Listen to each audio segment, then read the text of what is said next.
안녕하세요. 하노이에 있는 도연이에요.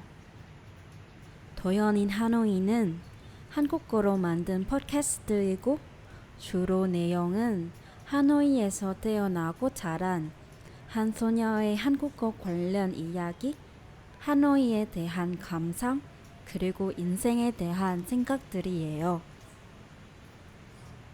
이번 팟캐스트는 이름처럼 제가 27년 동안 하노이에서 살면서 가진 사소한 생각들로 담은 거예요. 가끔 무슨 특별한 날도 아닌 그냥 매일 출근길에서 운전하다가 갑자기 한숨을 깊게 쉬어서 이런 말이 나와요. 하노이는 정말 아름답다. 뭐가 아름답지? 하늘색이 아니고 녹음도 아니다. 그냥 하노이라서요. 아마 세계에서 다른 도시도 그런 느낌이 가지고 있지만 하노이는 제가 어렸을 때부터 살아왔던 것이니까 영향이 더 많이 주는 것 같아요. 저는 하노이 변두리에 있는 지역에서 태어났어요. 도심에서 10km 정도 떨어져 있지만 어렸을 때 우리 동네가 마을이라고 부르면서 주민들이 주로 농사하고 수세공을 해서 농촌 같은 모습을 가졌어요. 지금은 완전히 달라요. 논이 있지만 농사하는 사람이 없고 마을이라고 부르지 않나요. 군 소속의 구로 되었으니 도심 같은 거죠. 동네 옆에 도로가 새롭게 생겨 인구 밀집 지역들 연결 역할이라서 조용했던 우리 동네의 길은 대형차와 소형차로 붐볐어요. 동네 길 옆에 원래 논과 사과 과수원은 이제 크고 높은 아파트 건물과 가게들로 되었어요. 올해 많은 대형 체인 브랜드도 거기에서 지점을 열었어요. 그렇지만 제 눈에서 막 너무 다르진 않나요. 동네에서 있는 집과 공간들도 사람들도 그대로이고 다만 모든 것들 많이 편해져요. 사실 저는 제가 사는 동네에 대한 열등감이 가진 적이 있었어요. 그때 도심 쪽에 있는 유명한 중학교에 다녔어요. 친구들이 디즈니 채널과 카툰 네트워크에 이야기할 때 저는 항상 가만히 있고 듣기만 했어요. 우리 집은 5개 중앙 TV 채널만 있으니까. 어느 날 쉬는 시간에 제가 좋아하는 노래의 가사를 알고 싶어서 노래를 들으는데 한마디씩 큰 거서 가사를 적었어요. 옆에 앉았던 친구가 그 장면 봤을 때 저한테 이렇게 말했어요. 왜 고생을 해? 인터넷에 음악 사이트 들어가서 한 번에 10개 노래의 가사를 인수해 줄게. 그 말을 들을 때 고마운 마음도 있지만 조금 서운해요. 그때 이유가 뭔지 제대로 몰라요. 그냥 같은 하노이에 있어도 친구들의 집안 형편이 제 집보다 많이 좋은 것으로 이해했어요. 이제는 알게 되었어요. 진짜 이유는 형편 차이 아닌 문화 펴지는 속도 때문이에요. 그때 우리 수도에서는 케이블 채널과 인터넷이 발전 시작만 했어요. 다시 생각해보니 어려서 그랬어요. 그런 열등감을 느끼지 않았어야 하는데 반면에 변두리에서 태어나서 친척들과 같이 지낼 수 있고 설날 때도 동네에서 돌아가만 해도 삼촌의 집이나 이모의 집에 올 수 있어서 일상생활이 재밌고 좋아요. 도심에서 사는 친구들에게 그런 체험이 거의 없는 것은 나중에 알게 되었어요. 또한 수도에서 사는 장점을 받고 동시에 논 속에서 뛰고 나무에 기어 오르고 호수에 들어가서 놀고 연꽃을 타는 농촌 생활 등을 어릴 때 즐길 수 있으니까 저한테는 너무 좋은 것 같아요. 여러 가지 사실을 이해했을 때 제가 사는 마을에 대한 애정이 많이 느껴요.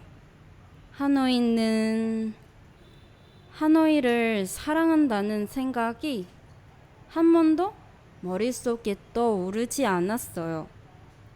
그냥 숨 쉬는 것처럼 자연스럽게 하노이를 좋아하게 되었어요. 하노이에 오는 관광객들은 보통 월드스트리트, 유적지, 명소, 유명한 레스토랑과 카페 중심으로 돌아다닌 것 같은데 저한테는 하노이가 다른 모습을 가지고 있어요. 하노이의 역사가 길다는 것이 정말 매력적이고 하노이가 겪었던 이름들도 멋있고 주변 강들로 둘러싸여서 만든 사실도 너무 시적인 것 같아요. 개인적으로 하노이의 길들을 좋아해요. 너무 넓지 않은데 양쪽에다가 큰 나무들 있으며 쭉 가는 도심의 길도 예쁘고 변두리 쪽에 있는 고가도로도 멋있어요. 한쪽은 눈으로 다 볼 수 없는 정도로 넓은 소 있고 한쪽은 더 겸손한 툭백 호수가 있는 창년 길에서 녹음 아래 운전하는 순간들이 너무 낭만적이고 우아하게 길 끝까지 운전하면서 마음이 춤추는 것 같아요.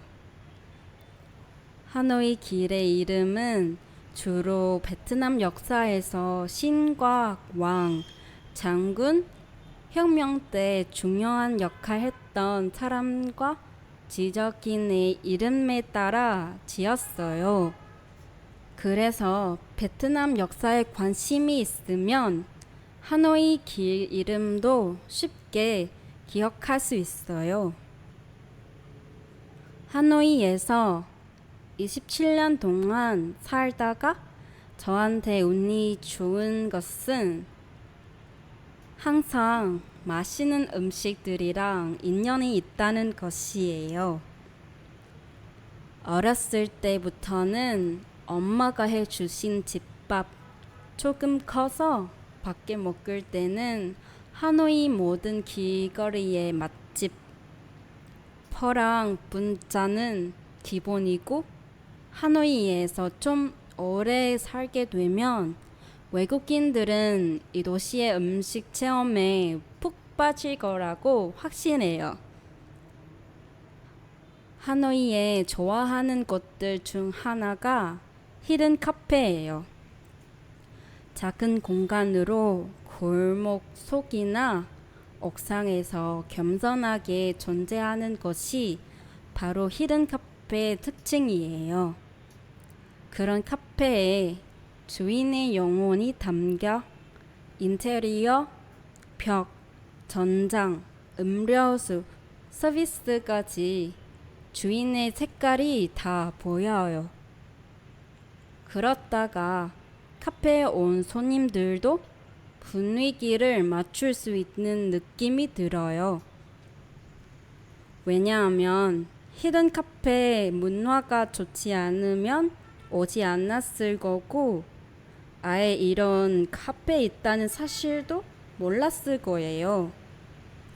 그래서 히든 카페의 분위기가 일반 카페보다 완전히 다른데 손님이 올 때 쉽게 섞여돼요. 안전함과 소속감이 있기 때문이에요.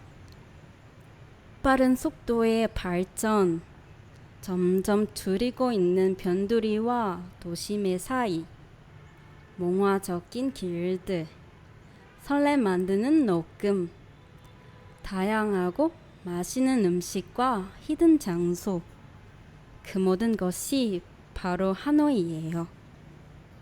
저에게 하노이는 오래전부터 알고 있는 친구 같아요. 그 친구에 대한 알게 된 것들은 많지만 발견할 비밀도 저를 기다리고 있어요. 이렇게 말하다가 제 얘기를 듣고 있는 청취자가 베트남 사람인가 한국 사람인가 궁금하네요. 혹시 하노이에 와본 적 있을까?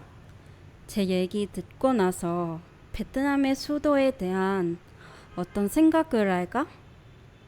그런 것도 궁금해요.